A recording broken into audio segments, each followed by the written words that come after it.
Russia is preparing a new offensive in the Sumy and Kharkiv regions, Ukrainian President Volodymyr Zelensky has stated. Moscow had been planning this attack for at least 8 months, but Ukrainian forces disrupted the Russian military strategy with an operation in the Kursk region. Ukrainian intelligence has detected preparations for a large-scale operation, and Kyiv has already shared this information with its allies, Zelensky said. We see their troop buildup, we hear their intercepted communications, and their recorded conversations are of interest. They are speaking Russian and asking, "Why should we go to Sumy? When will this war end?" They are afraid. This confirms that our analysis is correct. They want this. So, what should we do? We are preparing. In recent days, Russian airstrikes on the border areas of Sumy region have significantly increased, according to Ukraine's State Border Guard Service. Russian sabotage and reconnaissance groups have also repeatedly attempted to infiltrate the region. The commander-in-chief of the Ukrainian armed forces, Alexander Syrsky, confirmed that Russia aims to expand combat operations into Sumy region. In the operational zone of Ukraine's Kursk military grouping, Ukrainian forces are holding the line and launching counterattacks to prevent Russian troops from advancing deeper into Ukrainian territory. In the 7.5 months since the start of the Kursk operation, the total losses inflicted on the enemy exceed 55,000 personnel.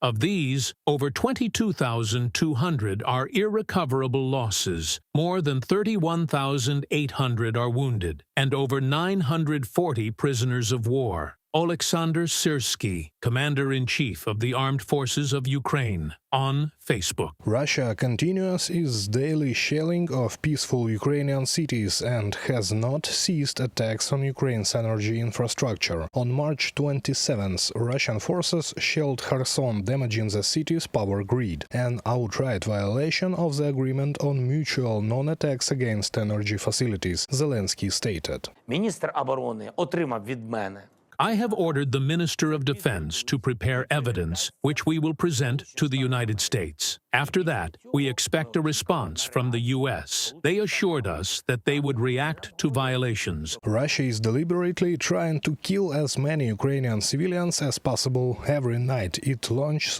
dozens of drones and densely populated residential areas in major cities like Dnipro and Kharkiv. No military objectives, only terror against civilians. Dozens of them were injured, including children. Russia's actions show that Putin wants to prolong the war rather than reciprocating Ukraine, U.S., and partners' effort to end it. Andriy Sybiha, Minister of Foreign Affairs of Ukraine, on social network X. The Russian dictator has announced that there will be no troop rotations and that mobilization will continue. According to Ukrainian intelligence, the Kremlin plans to expand its army by 12 to 15 divisions in 2025, adding roughly 150,000 troops. One key supplier of manpower for Putin's military, apart from Russia's rural regions, is North Korea. In the first 2 months of 2025, Pyongyang reportedly sent at least 3,000 additional soldiers to Russia for the war in Ukraine, according to South Korea's Joint Chiefs of Staff. Their role is to help replenish the losses of the North Korean contingent. Of the some 11,000 North Korean soldiers dispatched to Russia, 4,000 casualties have occurred, and it appears that some 3,000 or more have been additionally dispatched in January and February. South Korea's Joint Chiefs of Staff, from the Yonhap publication. U.S. President has compared the Kremlin's tactics to business negotiations, deliberate stalling, find agreements, and then presenting a list of demands. According to U.S. Treasury Secretary Scott Bessent, Donald Trump may increase sanctions on Russia if it provides him with an advantage in negotiations. Bessent emphasized that whether sanctions are eased or tightened will depend entirely on Russia's next moves. Reported by Serhiy Kulyas, Victoria Smirnova, UATV News. Russia is planning a multi-sided offensive along a 1,000-kilometer front, according to the Associated Press. The Kremlin is ramping up pressure on Ukraine to strengthen its position in future negotiations. Putin's goal is not to end the war but to seize more territory. The move could give Russian President Vladimir Putin every reason to delay discussions about pausing the fighting in favor of seeking more land, the Ukrainian officials said, renewing their country's repeated arguments that Russia has no intention of engaging in meaningful dialogue to end the war.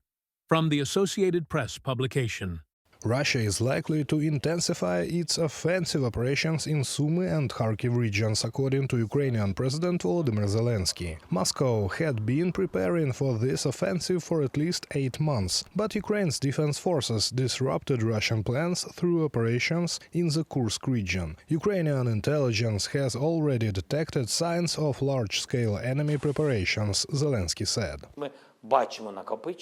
We see their troop buildup. We hear their intercepted communications, and their recorded conversations are of interest. They are speaking Russian and asking, "Why should we go to Sumy? When will this war end?" They are afraid. This confirms that our analysis is correct. They want this. So, what should we do? We are preparing. Analysts at the Institute for the Study of War believe the Kremlin is using upcoming offensives to get additional concessions from Kyiv and the West in potential negotiations. Putin also recently told Russian Chief of the General Staff Army General Valery Gerasimov to think in the future about creating a security zone along the Ukrainian-Russian international border, including in Sumy Oblast, from the report of the Institute for the Study of War. Everything Putin is doing is aimed at delaying any possibility of negotiations and postponing any steps toward ending the war. The Russian military has intensified reconnaissance efforts, seeking to locate and destroy Ukrainian fire positions, drones and other assets that could hinder its offensive. The commander-in-chief of Ukrainian armed forces, Alexander Syrsky, believes that Russia is aiming to shift combat operations into the Sumy region. He does not want to stop this war. It's not just about Sumy Oblast.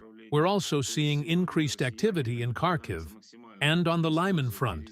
The Russians are trying to make the most of the reserves they believe have been freed up after certain battles in the Kursk region. But the one who laughs last laughs best. The Kursk operation is still ongoing. In recent days, the number of Russian airstrikes on border areas in Sumy Oblast has increased significantly, according to Ukraine's State Border Guard Service. Russian sabotage and reconnaissance groups continue attempting to infiltrate Ukrainian territory. Zelensky confirmed that Ukraine's operation in the Kursk region is ongoing, with the primary goal of preventing a Russian invasion of Sumy region. It's important to note that the Kursk operation has not yet reached its final chapter. The last page of this highly professional military operation has yet to be written. This story continues, and if not the Kursk operation, then something new may arise. We are already seeing ongoing combat engagements in the Belgorod region, where enemy resources are being systematically destroyed.